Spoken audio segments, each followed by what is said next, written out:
Hey guys, it's Randy. I'm just trying some things out here, but I wanted to share some knowledge with some drum gating techniques that I've learned through years and years and years of recording drums and mixing them and dealing with all the bleed and whatnot and the phase issues and all that stuff. But I wanted to just focus on some gating techniques that could probably help people really help them like clean up natural drums so you don't always have to use trigger to just replace them. Um, there are some techniques that I have that can help with that. So the first thing I wanted to dive down into was basically the manual way um, that you could do it. And I'm gonna go over to this tom here um, real quick to kind of show you. So here's the tom. I'm just gonna solo it.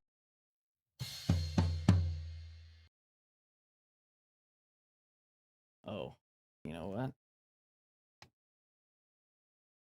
Sorry. You got all that mic bleed in that,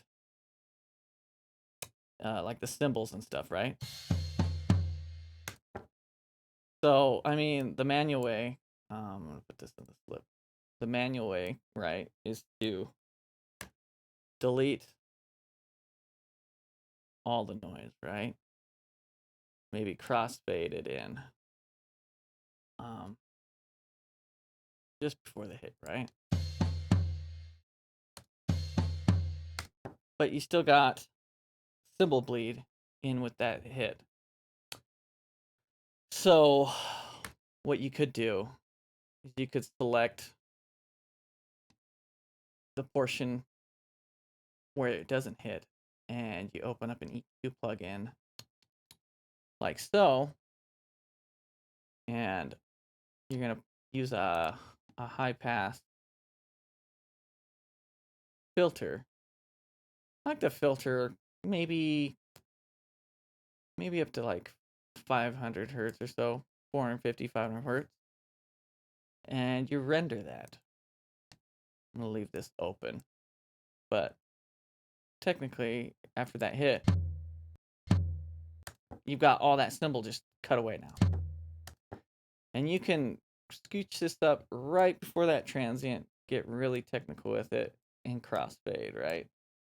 And what it does is it will allow the transient of the tom hit to come through, but cut out all the high end cymbal wash, but the toms are resonating at those lower frequencies, so the lower tom ring will still ring out with it. And that's technically what a lot of um, special gate plugins will do is they're basically doing this exact thing. So I would come in here and I would do that with that. I'd come in here and do that with that. And then I would crossfade those. And then it should, not perfect. And you can sit here and kind of play with it until you get it just right. Or at least so it sounds as natural as you possibly can. Not my favorite way. It would take you hours and hours and hours, especially if you have a drummer that does a bunch of stuff, right? So there's another way, right?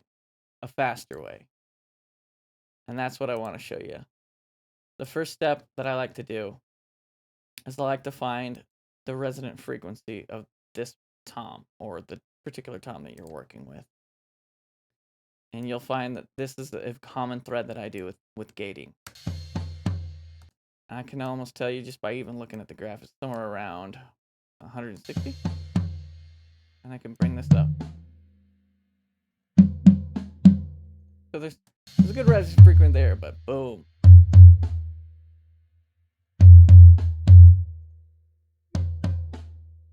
So you got some choices here, and I'm going to tell you why I don't choose the lowest frequency, even though it resonates the most. The reason being, well, I'll tell you in a minute, actually. The first thing is, okay, so I found the resonant frequency, which is roughly around 150. That's the resonant frequency anyways that I want to work with. Then I'm going to come over and I'm going to open up a gate. And you can do this with multiple gate plugins. I can show you real quick with the Steven Slate. Of course, you can never find the plugins that I want. Give it a second to load. Okay. Come down here to the gate drums, right?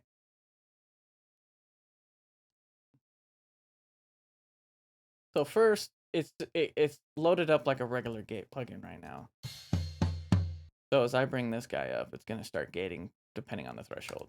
I can bring that down. And I can adjust the release right here.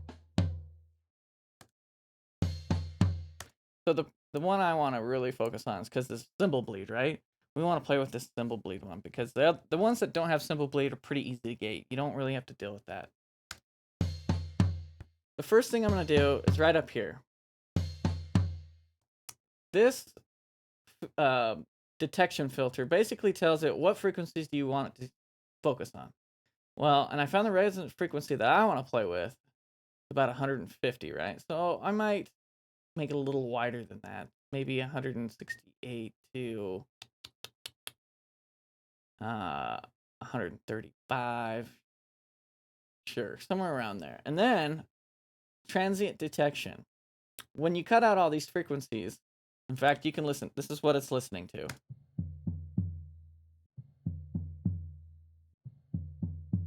Right? This is what the transient's listening to. It's not detecting too many transients because we took out kind of like the 6K, 4K range where a lot of the transient information is. But you can turn up the transient detection. See that? 1, 2, 3. 1, 2, 3.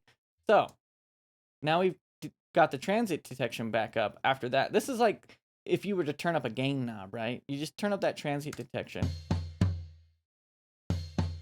What this allows me to do now is I can actually bring this threshold down a little bit farther. So if there's any quiet hits, it will also be able to pick those up without triggering on other things. So we can bring that up. And of course the release. Don't want to go too far with the release because then it starts to sound unnatural though. Now, remember, cymbals. I'm trying to get rid of this cymbal bleed, right? That's where this guy comes in, the D bleed. I keep it on always. You can see it's flat and then filtered. That's how fast this release is working. But right now it's not filtering anything. So I'm gonna do again that 500 hertz range I was telling you about, and then just bring down this release. Listen to that. Now the tom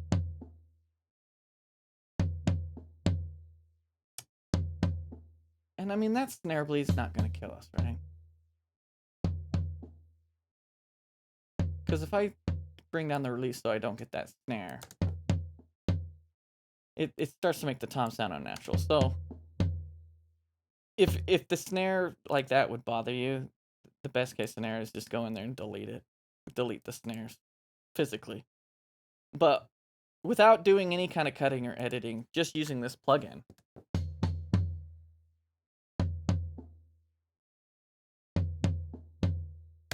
And now I want to do the same thing, but with FabFilter's gate. And just to kind of show you can do this with any plugin that has like an internal sidechain on it. Sorry, I've been a little bit under the weather. So let's go back to here. This one's not going to cut out the high-end cymbals though. That's why I like that Steven Slate. But we can still go to this expert right here, and you get this internal sidechain. So then I can just bring this over here. The 150 is kind of the frequency range I'm focusing on. So then I can turn up the gain right here. Adjust the attack, fix the release.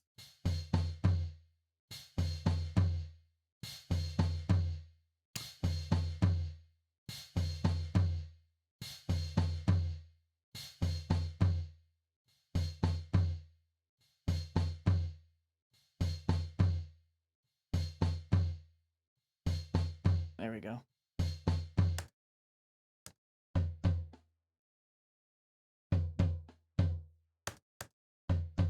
So it's only picking up that 150 hertz range.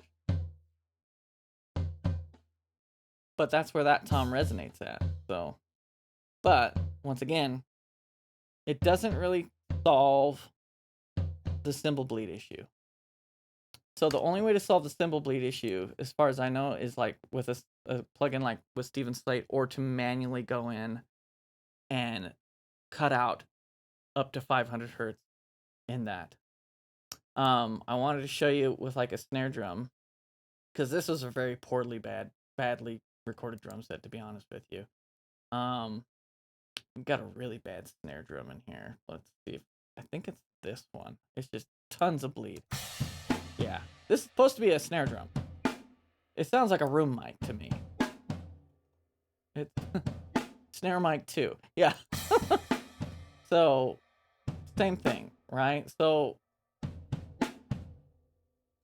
I'm gonna come in here. Let's find. Okay, so there's the snare, right? Let's see if I can find the resonant frequency of this snare. Like a little squeak in there. Squeak!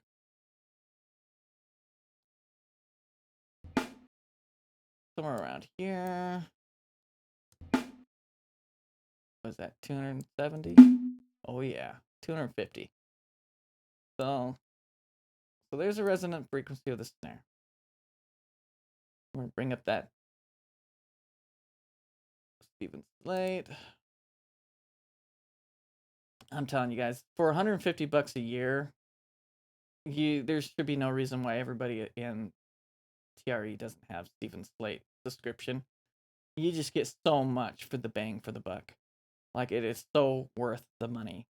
Because I mean one session will pay for this for the whole year, you know, and then you have all these plugins for the entire year. That's all you need. Get one recording session, and you paid for Steven Slate for the year. So, so let's see. So we figured out that was 250. So I'm gonna bring this down. I'll hover it around. Yeah, we'll say 300. I like to go a little wider, give it a little more to work with. And sure, we'll bring up the transient, and we'll bring up our mob. Let's see.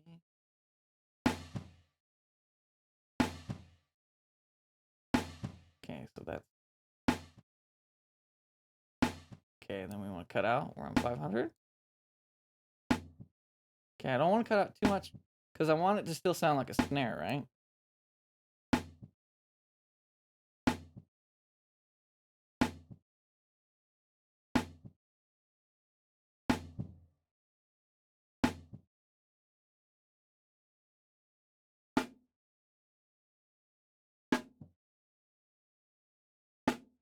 Look at that. It gets a little bit of that kick drum at the end there. I mean, if you really want to fiddle part with it a little bit, maybe tank this transient. Nope. We want that up because we got to get that snare. There we go.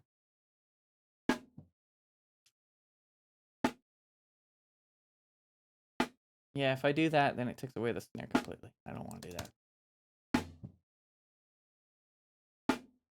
But see, there's so much bleed that if you were to keep this filter right here all the way open, it would be triggering on every single one of these transients, and you couldn't successfully gate this.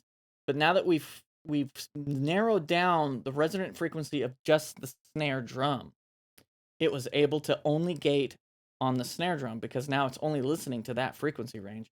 All these other instruments are resonating at different frequencies, and so that's why this works. you know. And then if you want it to, I can bring this release up a little bit more. There, now the snare kind of rings out a little bit better. I mean, gating is never 100% perfect, but bleed is never a terrible thing. So there's one it didn't snap on. Let's look at that. Just a little lower. So let's bring that down. There. Seriously, from that to this.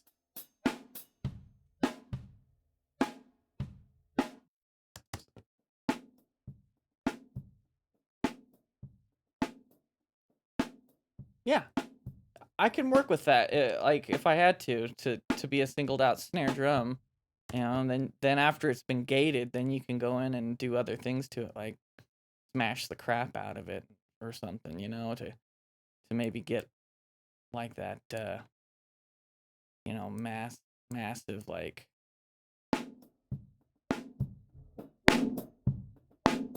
make it sound bigger and then blend that in.